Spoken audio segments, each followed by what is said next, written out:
Welcome back to the show. Thank you so much for joining me. So, over the weekend, over 5,100 protesters in Russia were arrested at a pro Navalny protest. These protests were happening all across Russia, and many people had been actually arrested, detained. Some people were beaten by the police. It's typically what we're unfortunately seeing when police crack down on protests. This is what we saw happening all across Russia this weekend and last weekend. So I'm going to give you a little bit of a primer on who is this Alexei Navalny, and what is really the truth about him. We hear a lot about him in Western media, that he is Putin's greatest threat, that he's taking on Putin, and even one day we hope that he's going to be president. This is something that John Brennan said back in October. He actually said in a tweet that he hopes one day Alexei Navalny will be president of Russia. So who is this person that the West is championing? We saw that Alexei Navalny was also whisked off to Germany when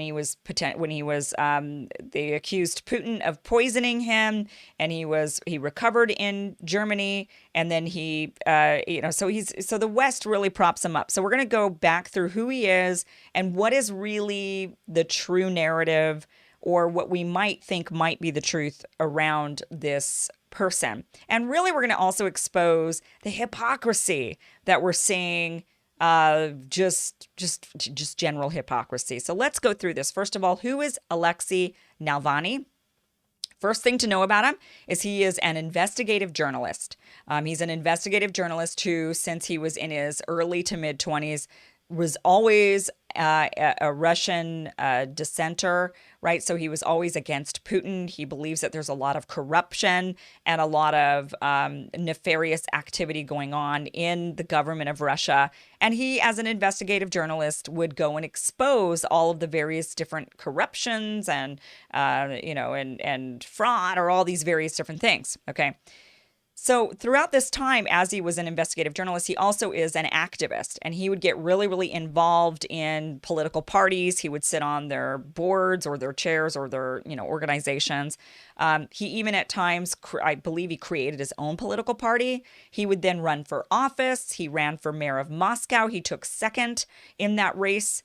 So he's been not only a investigative journalist, but he's an investigative journalist turned political activist. And as an activist, he's gained quite a bit of notoriety, especially amongst, I would say, the youth, but he's really got a hodgepodge of supporters. So to really know who Alexei Navalny is, you have to understand who his supporters are.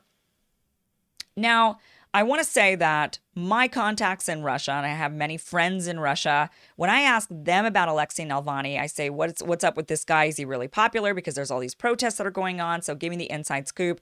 Every single last one of them says he's a joke. That's how they feel about him in Russia. They say this guy, he's only appealing to these really young, kind of radical groups. He's not really a true contender against Russia, against Putin. They say that he is not someone who's even got a chance, that Putin is still very, very much liked. And that is true. Now, whether you like Putin or not, the fact of the matter is that the Russian people, by large margins, do still prefer Putin over any other leader. That is just, of course, there's going to be people in the country that don't like him, just like we have here in this country. We've got half the country that's not into Joe Biden, minus 5 million, right? So that's, and there's always going to be dissent, always, no matter what. Somebody could be wildly popular. There's always going to be people who don't like that person. And the media tends to, especially when it comes to Russia and Putin, focus in on those groups of people and say, see, Putin is bad because look at all these people that hate him, even though they ignore then the vast majority of people who actually really, really like him. And there is no doubt that life in Russia has increased enormously under Putin. The people are less poor. They have more resources. It's still a poor country, but they are way better off than they were in the 90s. So Alexei Navalny, he has accumulated, truthfully, if you want to know really about his base is this sort of hodgepodge of, honestly, it's the strangest base. It's radicals, and almost every type of radical. So his first initial base that he was able to appeal to were nationalists who were actually quite bigoted.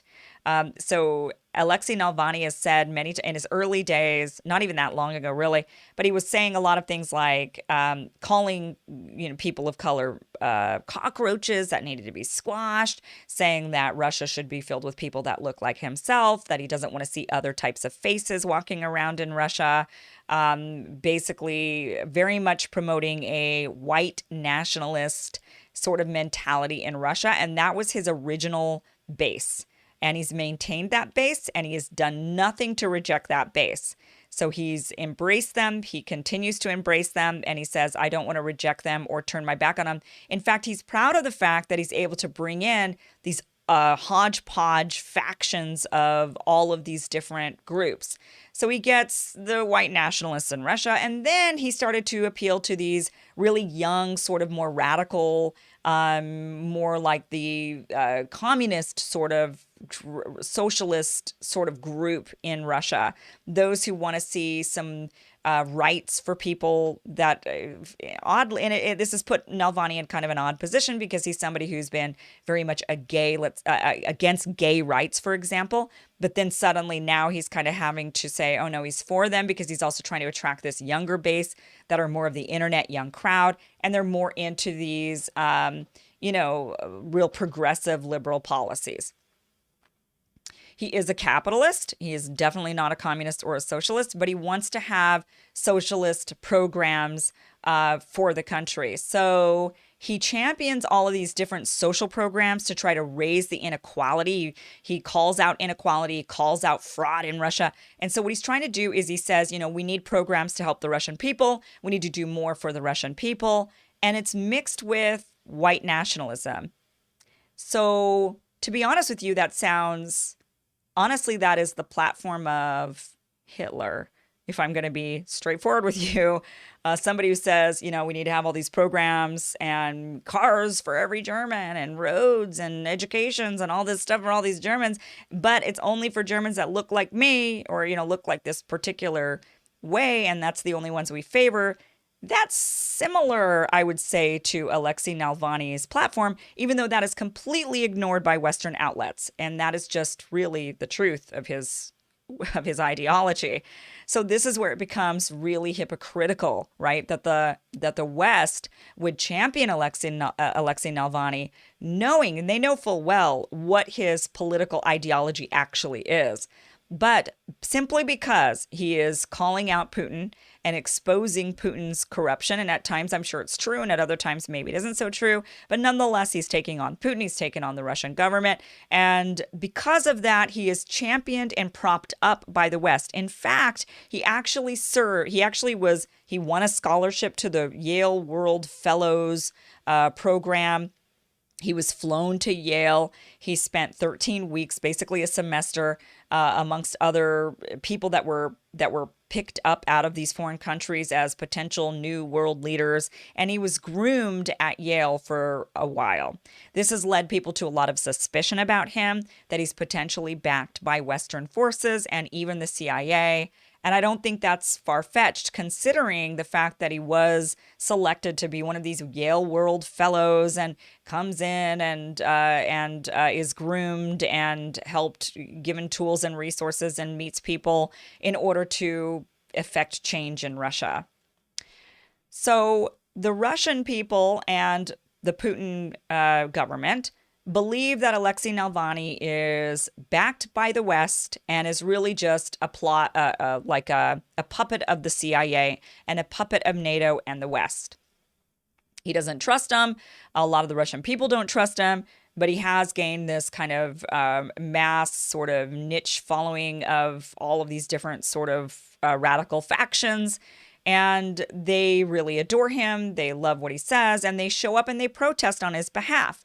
And the thing that the Russian government has done that I completely disagree with and that I call out and I say this is wrong is that they have jailed those protesters. They've gone in there. They have, of course, some of the protesters have gotten violent. They've gotten violent back with them. They've jailed them. They have also banned Navalny from running for office. The Putin government actually found some sort of reason. They claimed it was from some sort of fraud. And they claimed that due to this fraud that he was charged with and ultimately convicted for, he was ineligible to run for office. Now, does that sound familiar to you? Because it sounds familiar to me. And the fact that they went to these protests and they said, you people are against the government, you're working for foreign actors, you're not allowed to be here, in fact, we're going to arrest you, also sounds really familiar to me. Sounds like something that's going on here in America, actually, to claim that all of these Trump supporters are backed by Russia, right? And the Russians are saying that all these Navalny supporters are backed by NATO, backed by the West. And suddenly they're all domestic terrorists and they're in jail. And the person that they are all sitting there worshiping is banned from running for office. Of course, we don't think they're actually going to be able to really ban Trump from office, but that's yet to be seen. We'll see how the impeachment trial goes. But that is an attempt that the West is actually trying to do against Donald Trump. And then you've got Anthony Blinken. I want to show you this article here. It says Anthony Blinken attacks Russia over Navalny arrests. So Secretary of State Anthony Blinken on Sunday condemned Russia's treatment of protesters seeking the release of Kremlin critic Alexei Navalny. Quote, the U.S. condemns the persistent use of harsh tactics against peaceful protesters and journalists by Russian authorities for a second week straight, he tweeted on Sunday. We renew our call for Russia to release those detained for exercising their human rights, including Alexei Navalny. Oh, really? Meanwhile, let's go and hunt down all of those Trumpers and put them in jail. Let's go around and make sure we get them because they're domestic terrorists. So it's really actually quite hypocritical. So I condemn and absolutely denounce what Russia is doing right now. Look, it doesn't matter if this guy is backed by the West. It doesn't matter if this guy is a CIA ploy. It doesn't matter if all of these protesters are wild white nationalists or anarchists in Russia or whatever they might be, fringe radicals coming from every fringe radical ideology that there is out there. That doesn't matter. They have the right to protest. They have the right to speak their mind against their government. They have the right to sit there and call Putin corrupt. Alexei Navalny recently released a video. It was about a 2-hour long sort of documentary on YouTube. It's received like 100 million views. And it's about this Putin castle that apparently it's the secret estate that Putin has created for himself. Now, of course, Putin and his administration say that that is phony, that property does not belong to Putin. And others are saying it's not real. But Alexei Navalny, even if it's not true, he has the right to say it. And he also has the right to be sued over it for slander and libel. That's sort of my take on that. He's allowed to speak out. He's allowed to be running for office. And people have the right to either vote for him or not vote for him. That's the way it should be, because that's the way a democratic society operates. So now Alexei Navalny, as time went on, he was banned from running for office. So there's really no real threat there. And he's not at all gaining he's gaining some popularity, I would say, especially now, but not enough by any stretch of any imagination to really, truly be a threat. He's just more of a nuisance and annoying, much less of a threat than Donald Trump actually is to the Democrats, because Donald Trump could potentially run again in 2024, and who knows. Now, what happened was, now you might remember this story, Alexei Navalny was poisoned. And apparently there was some poison that was placed in his pants, in his underpants, and that apparently poisoned him. At the time, he fell ill, was whisked off to Germany. He was life-flighted to Germany where they treated him. He was able to recover. And then after he recovered, and him and the Germans right away were pointing the blame at Putin. They were all saying this was Putin's fault. The Russian government tried to poison Navalny. And so all the blame went on to him. We saw that all throughout the media here.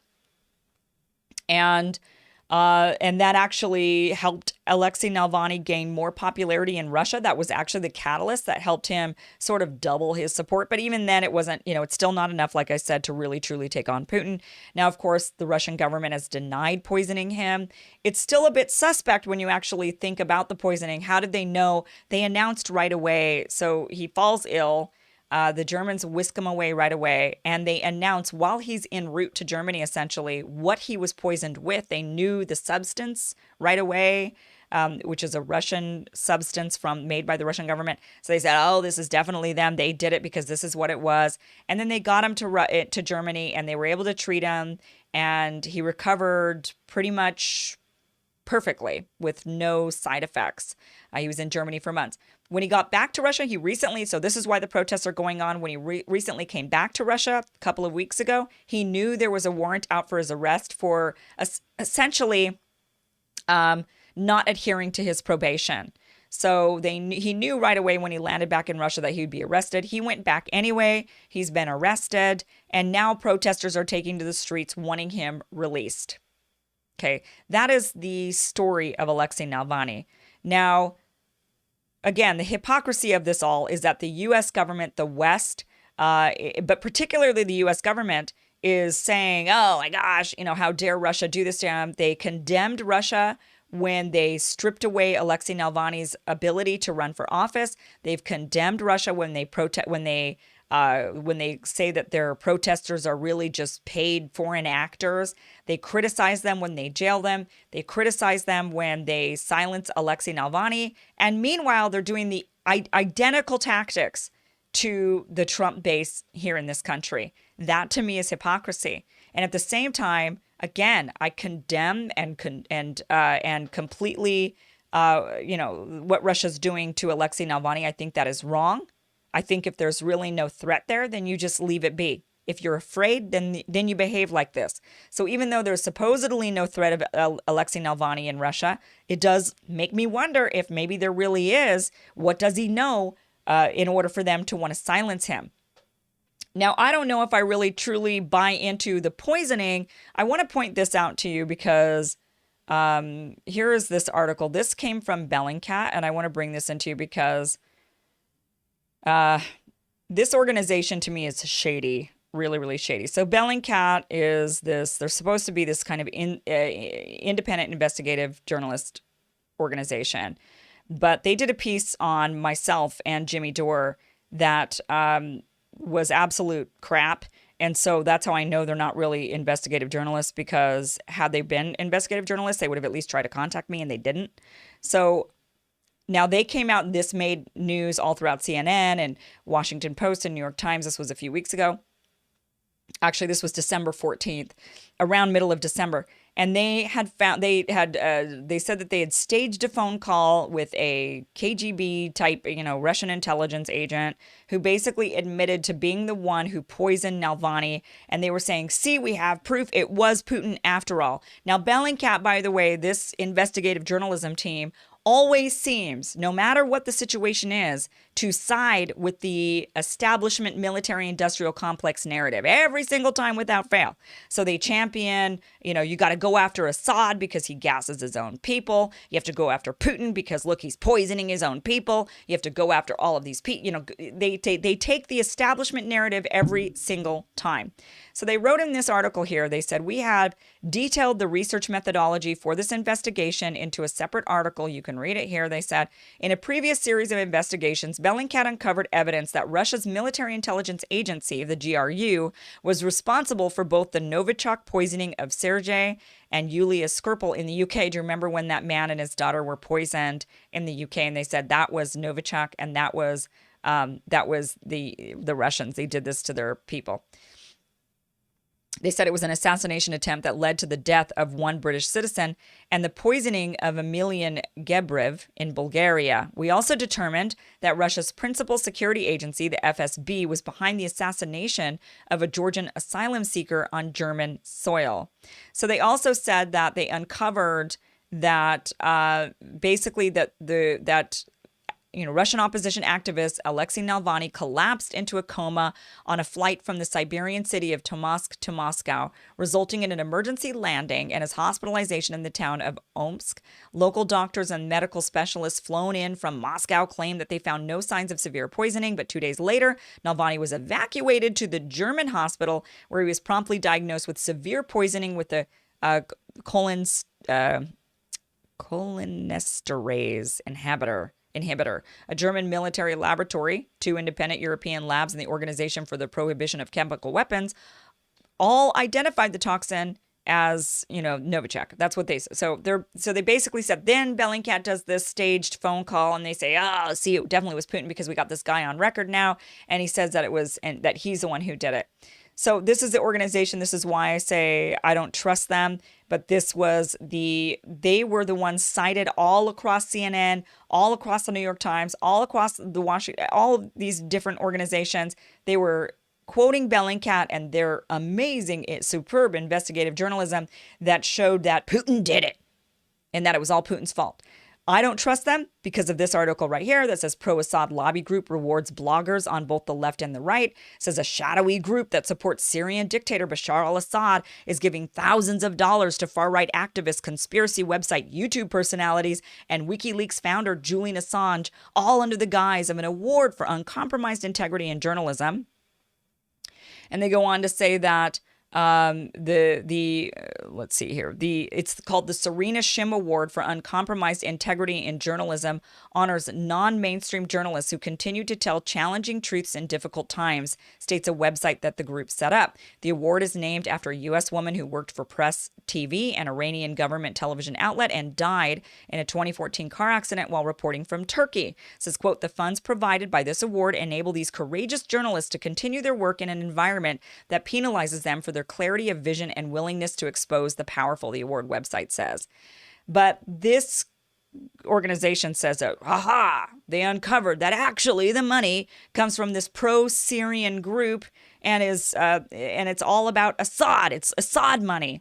And so they went on here and they claimed, let me see if I highlighted it down here. It says, right here. So, with the while the association has not yet filed its IRS disclosure for 2019, another Serena Shim Award winner, Kim Iverson, revealed in a celebratory post on Instagram that her prize came with a payout of thousands of dollars. A YouTube host who has rocketed in popularity from 5,000 subscribers in February to over 166,000 today. Oh, that's because Assad helped me do it.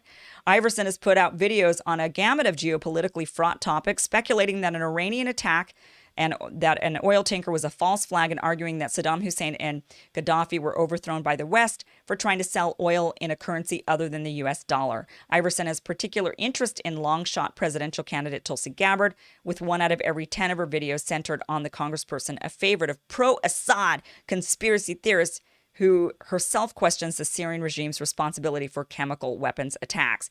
So they were basically saying, here's the post that I did on Instagram apparently, that without contacting me ever, they basically said that I took this award and the award was really Assad money. And what they were implying in this article was that, I had grown very quick, it's all suspect, that my channel is suspect, that my content's suspect, and my funding is suspect. They also named Jimmy Dore in this, and they said the same thing about him. And truth is, I received this award and I got an email from somebody. They said they gave exactly what the award said, which is you've done a great job and you've received this award and it comes with this $5,000. And that was it. They didn't tell me for what pieces or what opinions or what. They never said this is because of your coverage of Syria. They never said that. They didn't say this is for your coverage of Iran. They never said that. They never said anything. They didn't try to sway me one way or the other on anything when they gave me the award. I had no idea where the money came from or who was behind the award. I will say that I did meet somebody at a party later on who was part of the award, the board of the award, and that person did not seem the person was not Syrian. The person was not, from what I gather, pro-Syria or connected to Assad in any way or anything like that. He was just really into independent journalism and was wanting to help support independent journalists. That was it. But this organization goes and writes this smear piece on myself and Jimmy and others and tries to somehow say we're taking Assad money, and therefore that is why our content is the way it is. And they never once reached out to me for me to show them the exchange, the email exchange to show that never once was Syria brought up in this. Never once was Assad brought up, or even Iran, or actually any topic at all. I literally had no idea which topics they were referring, why they decided to give me this award. I had no idea whatsoever.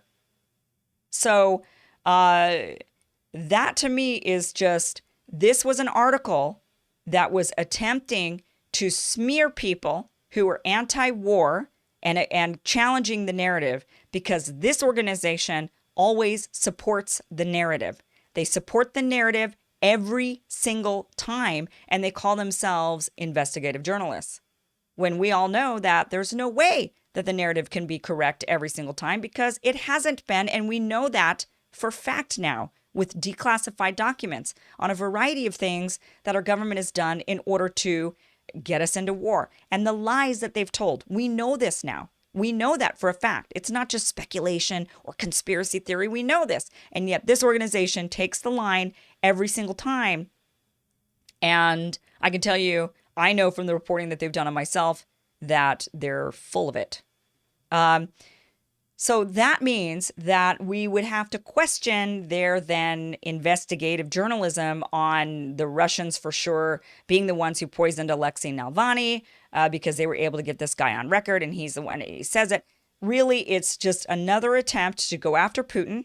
And this whole thing with Alexei Navalny is just another attempt to go after Putin. He very well might be funded by the West. He very well might be propped up by the West. It still doesn't, by the West. It doesn't make it right what Russia's doing. It doesn't make it right what Putin's doing. That's wrong. But it also doesn't make it, then it just turns us into hypocrites.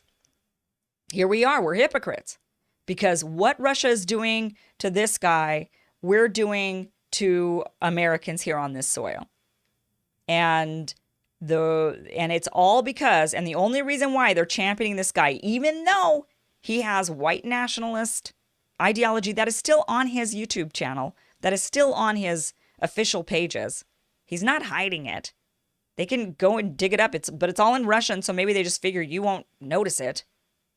And even though he has all of that same stuff that they're accusing Trump supporters of being, they still champion this guy, want him to topple Putin. They're using these protests and these arrests of these protesters as a, look, like I said, I condemn it, but at the same time, what Russia is doing is not a reason for us to go march in and take over and wage war with Russia, which is exactly what Anthony Blinken wants to do when he says that he would absolutely bring Georgia or even the Ukraine into NATO if they met the requirements.